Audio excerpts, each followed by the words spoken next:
nous avons une question. C'est quoi la volonté parfaite de Dieu? D'accord. Quand nous parlons de volonté parfaite de Dieu, cela implique ce qui est dans le cœur de Dieu concernant un homme, ce qui est dans le cœur de Dieu concernant une situation. Et suivre la volonté parfaite de Dieu nous amène à abandonner nous-mêmes notre propre décision. Vous savez, chaque homme, chaque être a une décision face à toute situation. De sorte que même quand quelqu'un vient te voir pour solliciter des conseils, il ne vient pas te voir parce qu'il n'a pas de réponse, mais il a une réponse. Mais il attend de toi que tu confirmes sa réponse que lui a, c'est-à-dire la volonté, ce qu'il veut faire concernant la situation. Et quand nous parlons de la volonté parfaite de Dieu, c'est ce qui est vraiment loin de ce que l'homme peut désirer lui-même. Je vais donner un exemple. Quand nous prenons cet homme appelé Ézéchias dans la parole de Dieu, Ézéchias c'est quelqu'un qui, selon les témoignages rendus de lui dans les Écritures, il est quelqu'un d'intègre, quelqu'un qui a marché en toute intégrité avec Dieu. Maintenant, Ézéchias était tombé malade. Dans sa maladie, l'Éternel a envoyé son prophète Ésaïe aller vers Ézéchias pour lui dire, de cette maladie, Ézéchias, tu mourras. Maintenant, Ézéchias, dans son intégrité, il n'a rien dit à Ésaïe. Il a tourné sa face vers l'Éternel.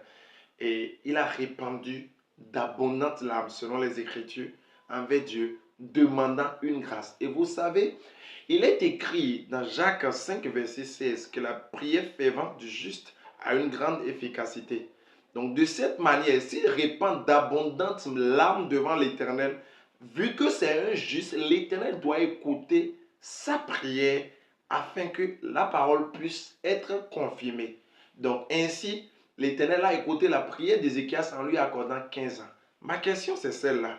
Est-ce que c'est la volonté de Dieu que Ézéchias continue de vivre? Parce qu'en réalité, c'est la volonté de Dieu qu'on annonce, c'est de la volonté de Dieu qu'on annonce la mort à Ézéchias. Il a envoyé son prophète.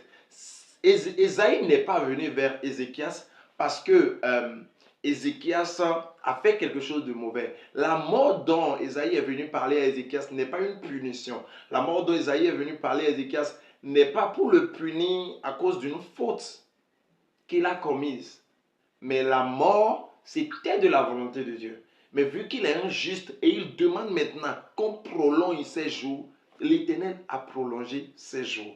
Ainsi, si ces jours sont prolongés, il aura 15 années d'avantage, 15 années additionnelles à vivre. Et il est écrit de Dieu dans Nombre 23, verset 19, il n'est pas un homme pour mentir, ni le fils de l'homme pour se repentir.